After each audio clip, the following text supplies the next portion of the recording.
Mr. Chipperfield, are we still going forward with the things we discussed? Yes, sir. All right, then Mr. McDowell, I need you to stand.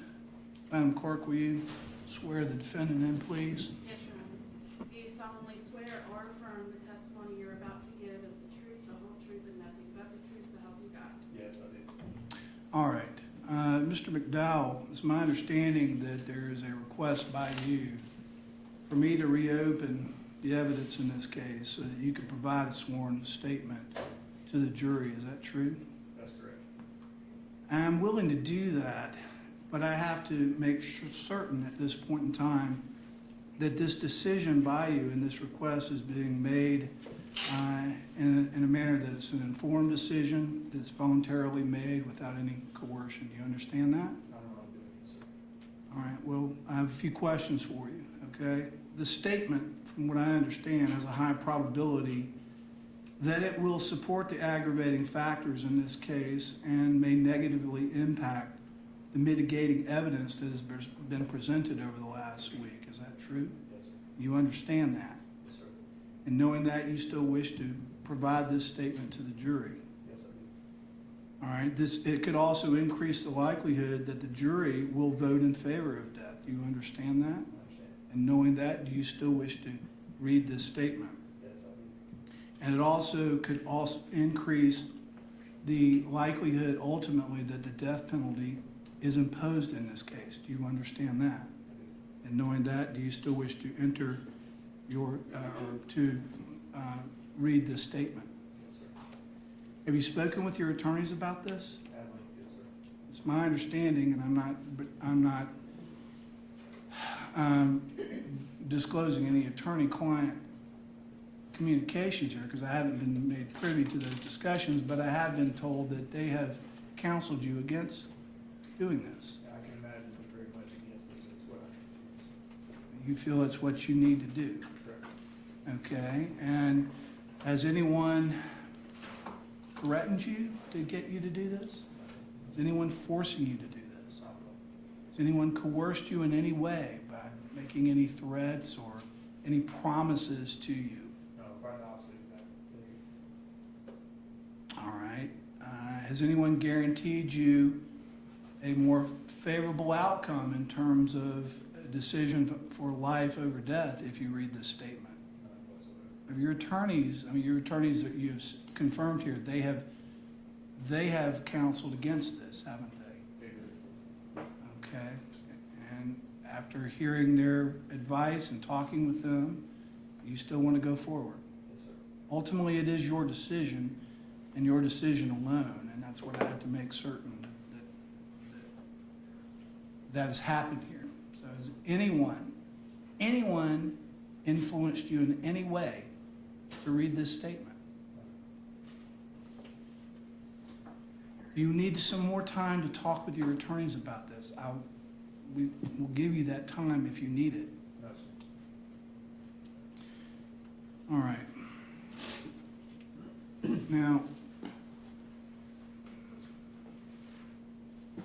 you understand that even if you read this statement to the jury, all right, that we will go forward with closing arguments, and your attorney will still argue that the mitigation in this case outweighs the aggravating factors and that the jury should vote for life. You understand that? Yes, sir. We've discussed that. And your approval of that as well? Correct. Okay. Understand, though, if the jury were to vote for death by 8 or more jurors, that will not end the case. You understand that?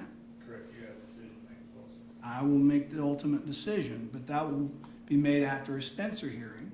That's what's called a Spencer hearing. Yes, sir. And that'll be, we'll figure out when that is, but it'll be at least a week, maybe more, when we can find time for everybody's schedule. And then that Spencer hearing, I have the decision whether you read this statement or not. You understand that? Yes, sir. But even if I were to impose the death penalty, that will not end the case. There are mandatory appeals that happen,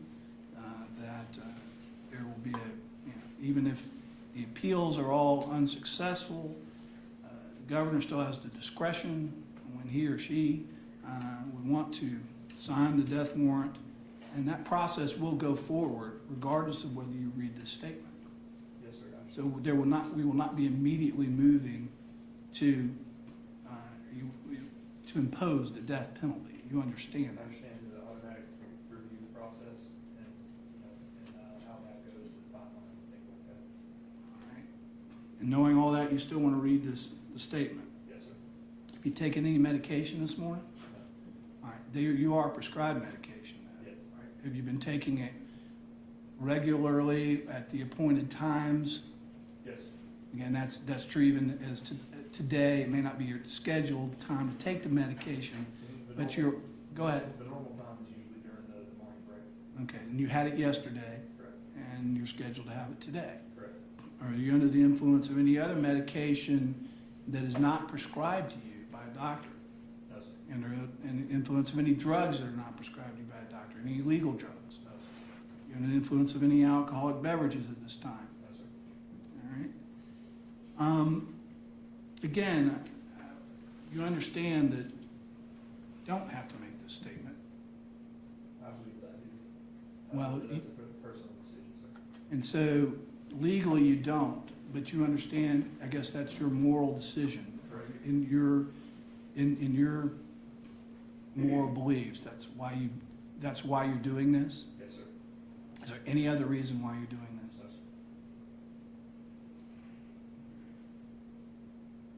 James? Counsel? State satisfied with the call? Defense? I have nothing to add to that. All right. Last chance.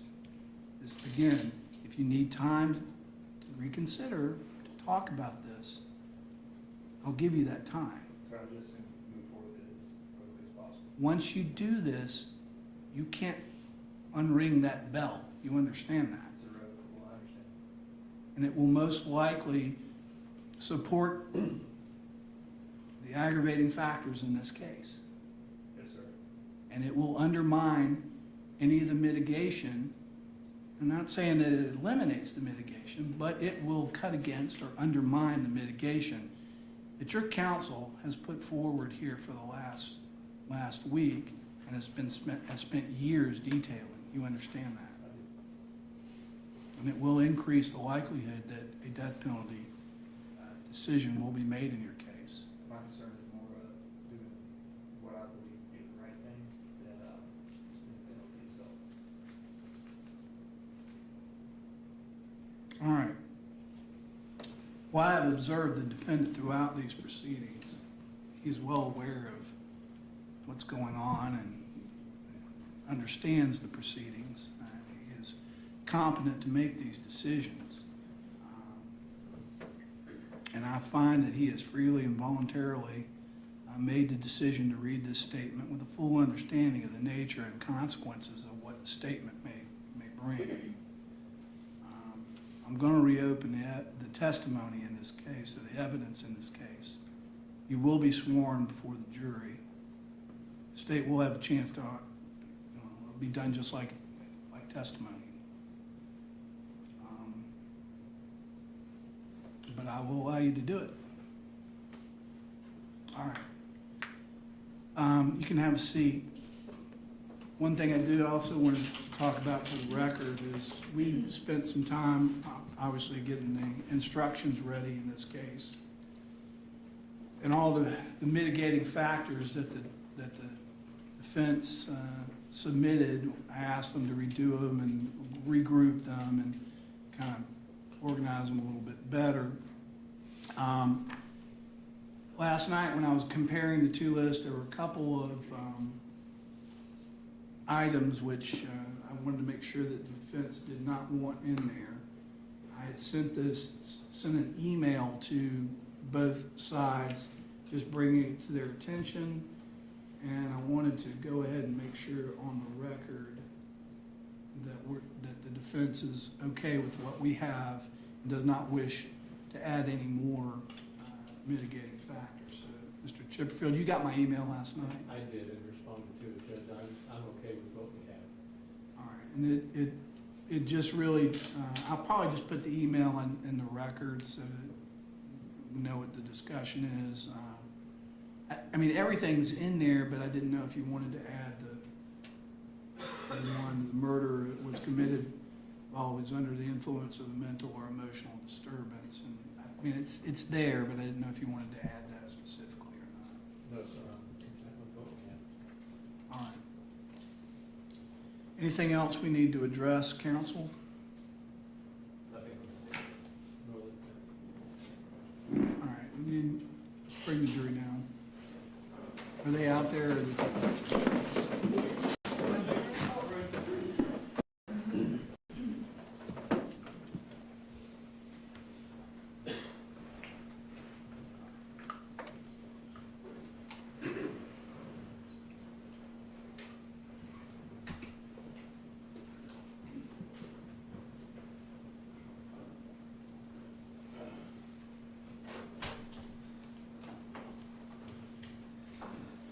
Everybody, please be seated.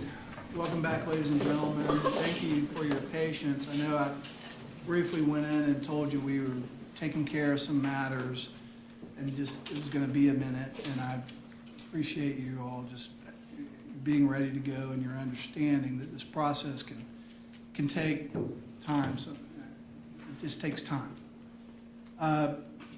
Before we get to closing arguments, I have been requested by the defendant to reopen the evidence in this case. And I have decided, after hearing arguments and talking with everyone, that I'm going to reopen the evidence to allow for your consideration of some additional testimony. So at this time, Mr. Chipperfield, you want to call your witness? Mr. McDowell wants to testify. Mr. McDowell, will you please come forward? Do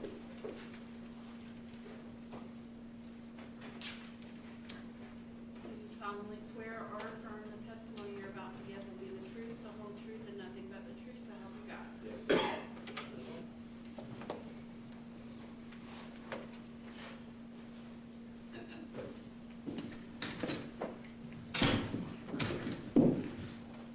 Chipperfield, you may proceed. Mr. McDowell, would you state your name? Patrick McDowell. Have you written something you want to read to the jury? Yes, I do.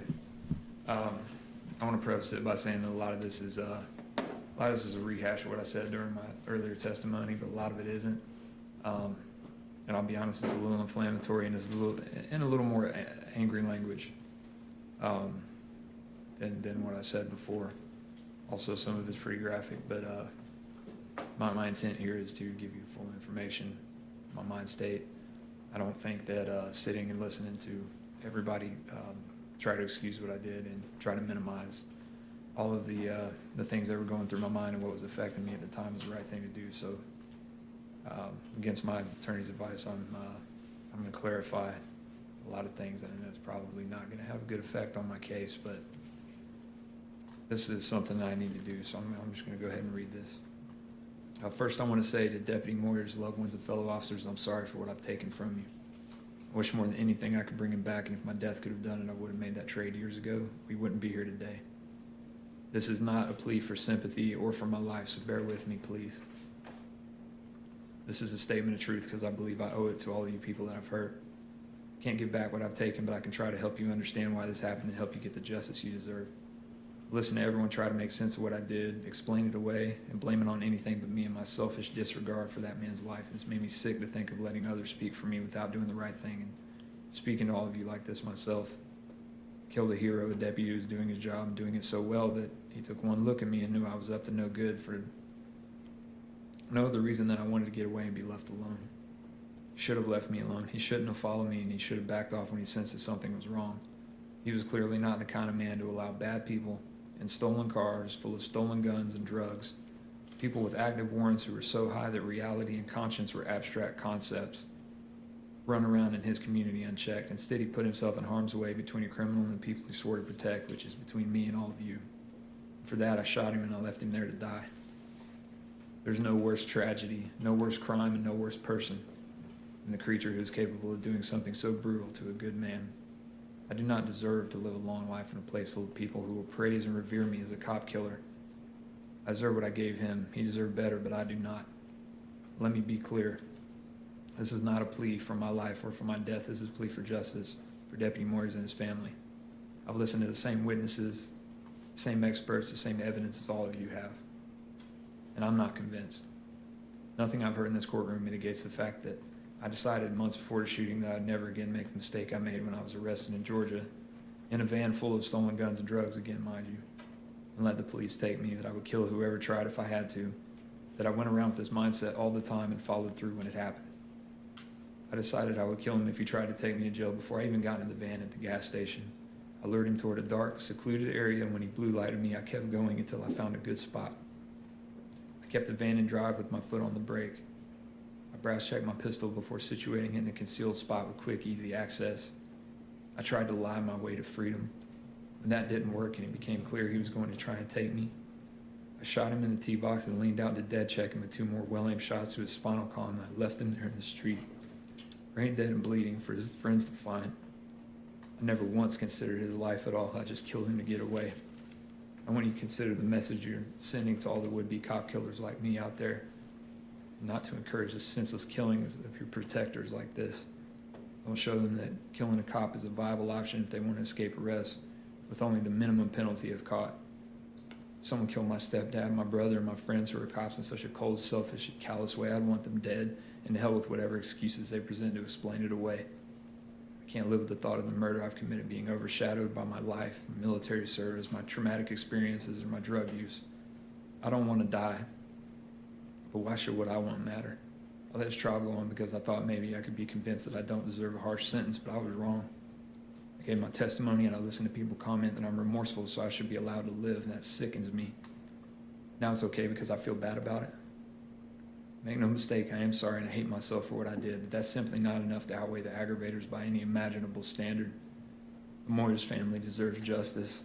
Ivy Carter deserves justice. Deputy Moyers himself and his fellow officers deserve justice. I don't want your mercy, and I definitely don't deserve it. I can't take away the pain I've caused, but I can pay for it, so make me pay for it.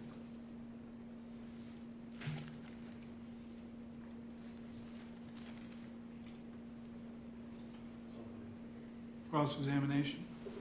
Cross. Witness Smith, step down.